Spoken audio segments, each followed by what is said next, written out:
મિત્રો, આપણે બે પતિ પત્ની જ્યારે વાત કરતા હોય ત્યારે કહ્યું કે પત્નીએ પૂછ્યું એમ કે આજે શાનું શાક બનાવવું છે એમ. તો પતિ કે એમ કર, પનીરનું શાક બને આજે. પત્ની કે કઈ વાંધો નહીં. પત્નીએ તો રસોડામાં જઈ રસોઈ બનાવી અને બપોરે જમવા આપ્યું પતિને એમ. તો પતિએ જ્યારે જોયું એમ તો શાકમાં ક્યાંય પનીરના ટુકડા દેખાતા નતા એમ. એટલે પતિએ કહ્યું એમ કે આ તે શાનું શાક બનાવ્યું છે કે. તો પત્ની ખોયા પનીર એમ કે ખોયા પનીરનું શાક બનાવ્યું છે. તો પણ પતિ કે આમાં પનીર તો દેખાતું નથી એમ. કે શાકનું નામ જ છે ને કે ખોયા પનીર એમ. એટલે પનીર ખોવાઈ ગયું કે. એક પતિ પત્ની હોટલમાં છે ને સમોસા ખાવા ગયા એમ. અને સરસ મજાના એમણે સમોસા ખાધા અને ખુશ થઈ ગયા.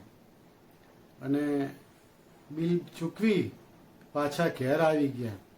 અને ઘેર આવીને કે ખરેખર સમોસા બહુ સરસ હતા કે. પતિ કે સાચી વાત, બહુ સારા હતા. બીજો દિવસ થયો, પાછા પત્ની કે ચલો ને આપણે પેલા સમોસા બહુ સરસ હતા કે આજે પણ ખાઈએ. પતિ કે ચાલો કે ત્યારે. તો બંને જણા હોટલમાં આવ્યા અને ઓર્ડર આપ્યો કે 2 પ્લેટ સમોસા આપો. તો પેલા સમોસા આપ્યા, અડધા ખાધા અને પત્ની કે પેલા વેઇટરને બોલે કે સમોસા છે નહીં બરાબર કે. જે કે કાલે જે સમોસા હતા ને એવા સમોસા ટેસ્ટી આજે નથી કે. તો વેટર કે બેન ખોટી હોશિયારી ના કરો, આ કાલના સમોસા છે કે. એટલે કાલ ટેસ્ટી કે આજે ટેસ્ટી જ હોય કે.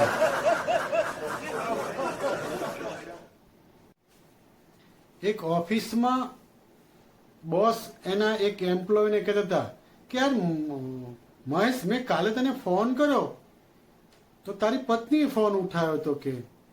મેં પૂછ્યું કે મહેશને આપો. તો તારી પત્ની તો એવું કહેતી હતી કે મહેશ રસોઈ બનાવે છે કે, પછી કે હું તમને વાત કરાવીશ એમ. પણ તે પછી કે યાર મને ફોન કેમ ના કર્યો કે. તો મહેશ કે સાહેબ મેં 10 મિનિટ પછી તમને ફોન કર્યો તો કે, પણ તમારી પત્નીએ ઉઠાવ્યો હતો અને એમણે એમ કીધું કે સાહેબ હમણાં વાસણ ઘસે છે, વાસણ ઘસી લે, સાફ કરી લે, ફોન કર્યો તો કે તમને. અત્યારે મિત્રો ગામડામાં સરપંચની ચૂંટણીનો માહોલ ચાલે છે. એટલે દરેક ઉમેદવાર સરપંચમાં ઉભા રહ્યા અને પ્રચાર કરતા હોય. અને તમને તો ખબર છે કે ચૂંટણીમાં તો ચવાણું અને પીવાની મજા આવે જે પીતા હોય એમને. એમાં એક સભામાંથી એક ભાઈ ઘેર આવ્યા, ફૂલ લથડિયા ખાતા ખાતા ફૂલ થઈ ગયેલા એમ. રસ્તામાં ક્યાંક મળ્યો હશે એમ. ઘેર આવીને એમને તો ભાષણ ચાલુ કર્યું એમ એમની પત્ની પાસે જઈને કે જો હું સરપંચમાં ઉભો રહેવાનો છું એટલે તમારે બધાએ મને વોટ આપવાનો કે. સવારે તો પેલા દારૂડિયા ભાઈ ઉઠી અને 2-4 પેગ મારી પાછા કે જો હું સરપંચમાં ઉભો રહેવાનો છું અને હું સરપંચ થઈ આખું ગામ બદલી નાખીશ કે. હું આખા ગામની સિકલ બદલી નાખીશ એમ. એટલો વિકાસ કરીશ એમ. હું આખું ગામ બદલી નાખીશ. તો પેલા ભાઈના પત્ની કીધું કે ગામ પછી બદલજો, પેલા લો આ લુંગી પહેરો, રાતના તમે આખો મારો ચણિયો પહેરીને ફરો છો કે. લુંગી બદલો કે પછી ગામ બદલજો. એક 80-85 વર્ષના એક દાદા અને દાદી બંને રસ્તા વચ્ચે મળે એમ. અને એકબીજાની નજર મળી તો એકબીજાને પ્રેમ થઈ ગયો એમ. તો બંને મોબાઈલની આપ લે કરી અને દાદાએ તો મોબાઈલ લઈને સીધું ડાયરેક્ટ પૂછી નાખ્યું એમ કે તમે મારી સાથે લગ્ન કરશો? અને દાદીએ તો હા પાડી દીધી એમ અને છૂટા પડ્યા. રાત્રે ઘેર આયા, ખાધું ને સૂઈ ગયા. સવારે દાદા ઉઠે ને તો એમને એમ થયું કે સાલું મેં પેલી સ્ત્રીને લગ્નની હા પાડી, એને મને હા પાડી કે શું, કઈ ખબર ના પડી, કે યાદ નથી આવતું કે શું કહ્યું હતું એમ. તો એમાં તો સીધો પેલા સ્ત્રીને ફોન કર્યો એમ, કાલે મેં તમને લગ્ન માટે કહ્યું હતું તો તમે હા પાડી હતી કે ના પાડી હતી, કઈ મને યાદ નથી આવતું એમ કે. તો પેલા સ્ત્રી કે હા હા સારું કર્યું તમે મને ફોન કર્યો, હું પણ સવારની વિચારું છું એમ કે મેં કોને હા પાડી છે, કે હારું યાદ નથી આવતું, પણ હવે તમે મને ફોન કર્યો એટલે મને યાદ આવી ગયું.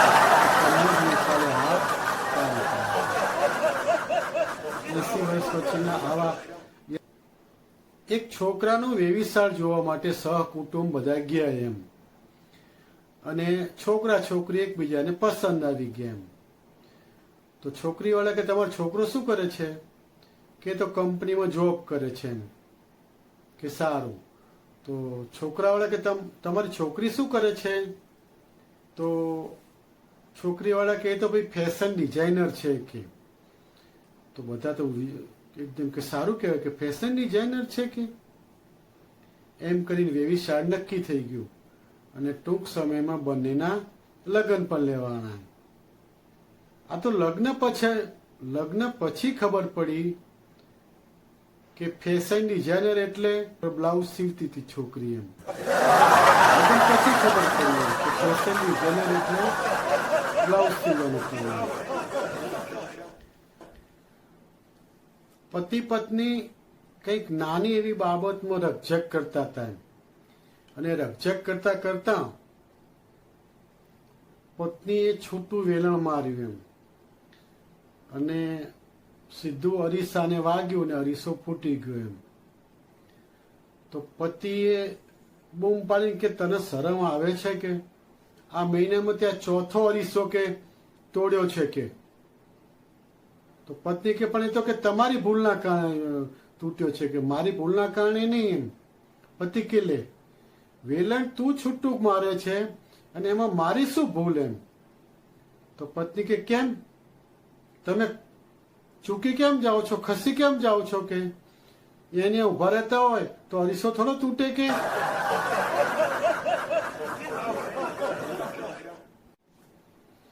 એક વર્ગમાં શિક્ષક છોકરાઓને ગણિત ભણાવતા હતા એમ. એટલે શિક્ષકે છગનને ઉભો કર્યો ને કીધું કે બોલ છગન, તારી પાસે 500 રૂપિયા છે અને એમાં હું તને 200 રૂપિયા આપું તો તારી પાસે કુલ કેટલા રૂપિયા થાય? તો છગન કે 500 રૂપિયા થાય સાહેબ.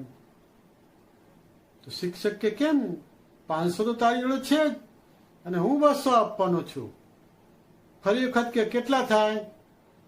તો છગન કે સાહેબ 500 જ થાય, તમે ગમે એટલી વખત પૂછશો ને તો 500 જ થાય.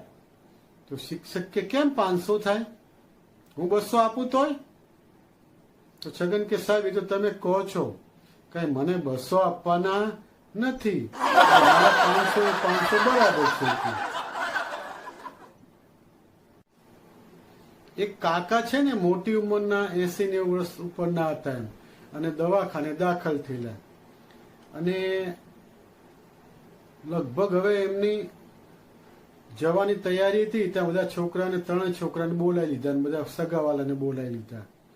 કાકા કે મોટો ક્યાં ગયો? કે ફલાણી સોસાયટી તારી કે. પછી એના પછી કે એની બાજુની સોસાયટીના બંગલા બધા તારા કે.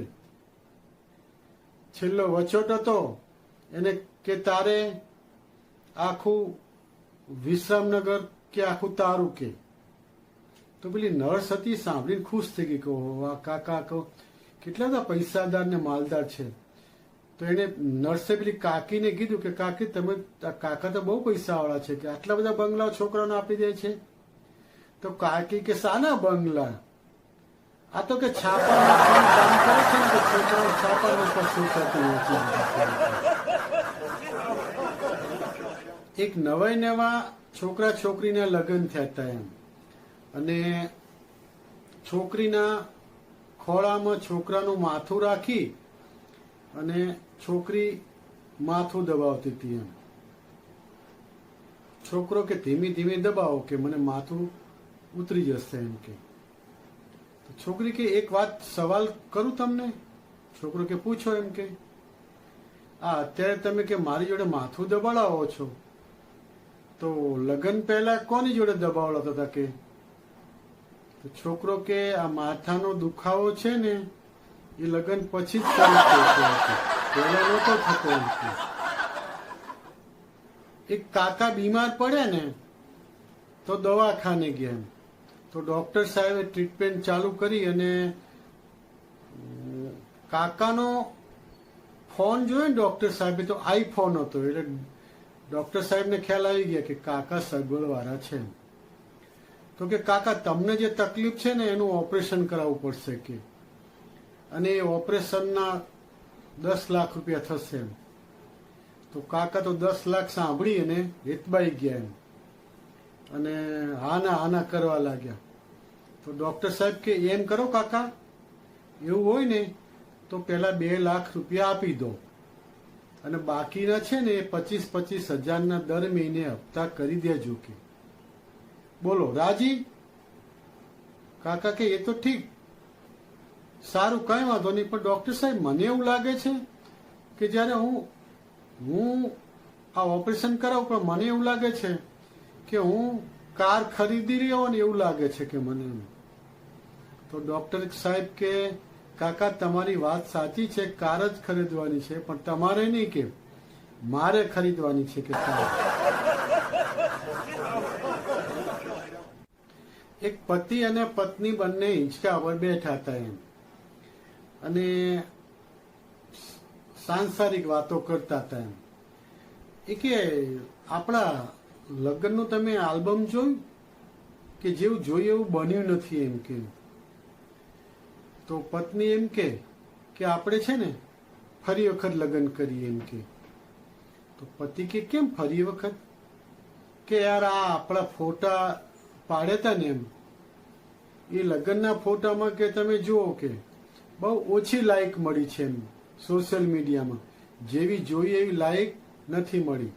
તો આપણે ફરી વખત લગ્ન કરીએ અને પાછા સોશિયલ મીડિયામાં ફોટા મૂકીએ તો કે લાઈક વધારે મળે. પતિ કે ભાઈ તારા લાઈક માટે એવું કઈ કરવાનું ના હોય, સાના માના કરતા એવું કરો. હમણાં આપણે અવારનવાર છાપામાં જોઈએ છીએ તો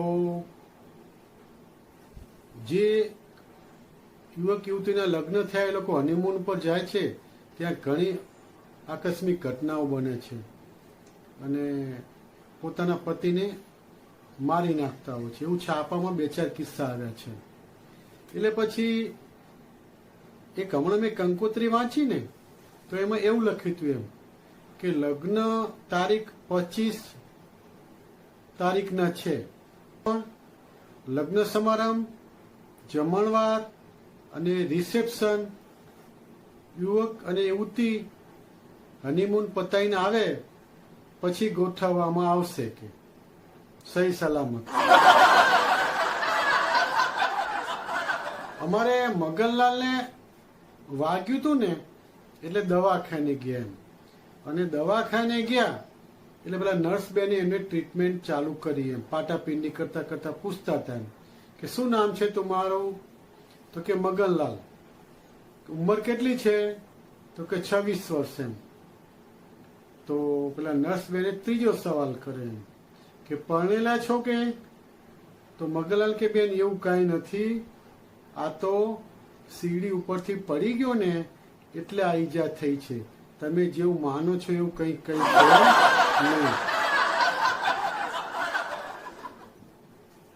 બે બૈરા ચાલતા ચાલતા આવતા હતા અને બંને બૈરા વાતોમાં એટલા મશગુલ ને એમ કે હું ગાડી લઈને ઊભો હતો ને એમ તો મારી ગાડીને ભટકાણા એમ, અને પાછા મને ખખડાવવા માંડે કે શરમ નથી આવતી કે જોઈને ચલાવતા હો તો કે બૈરા જોયા નથી કે તરત જ આંખો આડી અવડી કરો છો કે શરમ નથી આવતી કે. પણ મેં એમને કહ્યું કે બેન તમે જુઓ તો ખરા, આ છે એ હું પાર્કિંગમાં બંધ ગાડી છે અને પાર્કિંગમાં ગાડીમાં હું બેઠો છું ને બંધ છે એમ કહી દે. તમારે ધ્યાન રાખવું જોઈએ ને કે